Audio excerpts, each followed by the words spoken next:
Well, good afternoon. It's a bright and sunny afternoon for a change here in southwest France in the Charente-Maritime.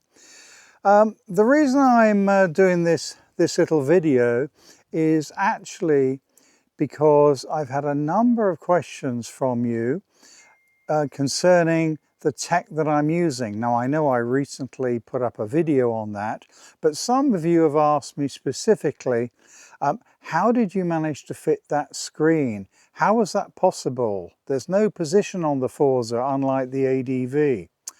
Well, that's what this is about. So here is my Forza 350. It's got an HL plate, which means it's pretty well brand new. Done about 4,600 kilometers in just the five or 6 weeks that I've had it. But then, as you may know, I have been down to south of France and back. Anyway, so I'm going to now show you the bit that has caused some of you a little bit of curiosity, I would say, in how I managed to fit this screen. So here is the Carpuride screen. Of course, there's no way, I mean, that's completely solid. And as some of you will know, well, all of you with a Forza will know, this is what comes as standard in the very center between the handlebars. It's basically a plastic Honda badge, if you like. This little plastic thing, it literally pops off. And underneath, you've got plenty of space to mount what is effectively this.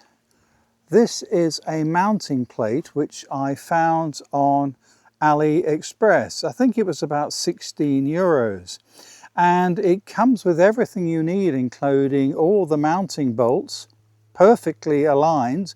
So I actually had my Honda dealer in Royan fit it, and he had no problem at all in fitting it. The bit that is probably going to fox a lot of you, forget this little plastic thing here. This is actually so I can put on my automatic motorway charger. It's an RFD card. So ignore that. But this thing here, this is a special adapter made for the Carpuride so that it will fit around basically a circular thing here, metal joint here. So the Carpuride screen actually comes, and by the way, this is the W702, I believe, 7-inch screen. It comes as standard with what these ram joints, which are basically a ball and socket.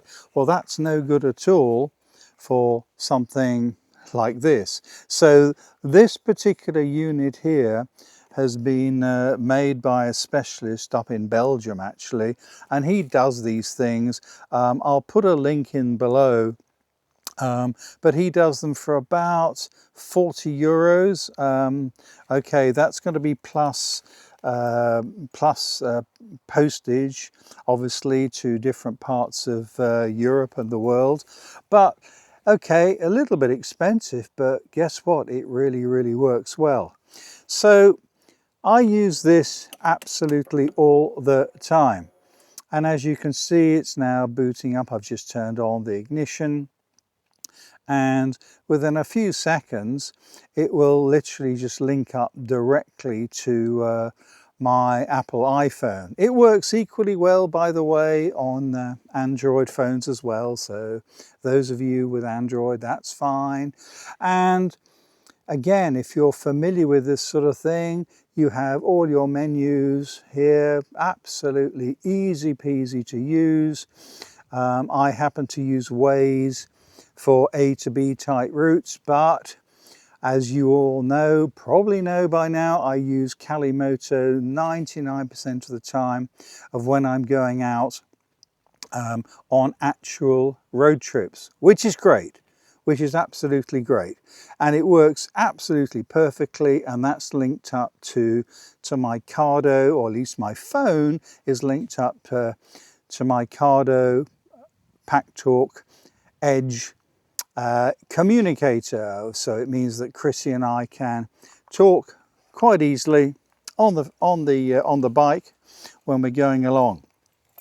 So that's the tech that I'm actually using. The only other aspect that I would mention, and if any of you have watched my trip down to Nice, you'll know I discovered this.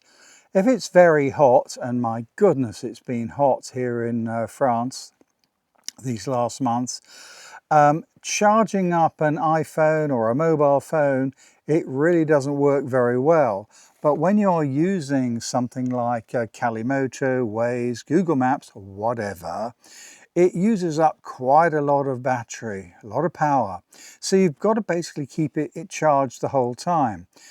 But it won't allow you to do that because it overheats very quickly. So the little tip that I learnt, which if you haven't seen that video, I'll share with you now.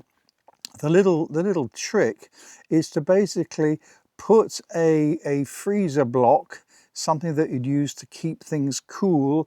Put your phone next to a freezer block in your top box, or if you haven't got that, you can actually put it just down in the little glove compartment on the Forza.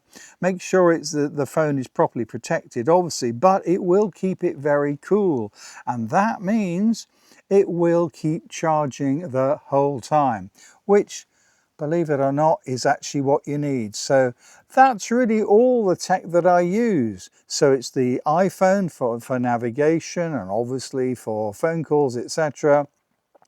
The Carpuride screen, absolutely indispensable, because a lot of people will just have their mobile phones on a little bracket. Yeah, that's fine, but that means your mobile phone is exposed to the sun, all the elements, and dare I say, a bit of shaking around, where if it's safely in my jacket pocket, it's absolutely fine. Or, as I've said, secured next to a freezer block if it's really, really cold, really hot rather, and that just works perfectly.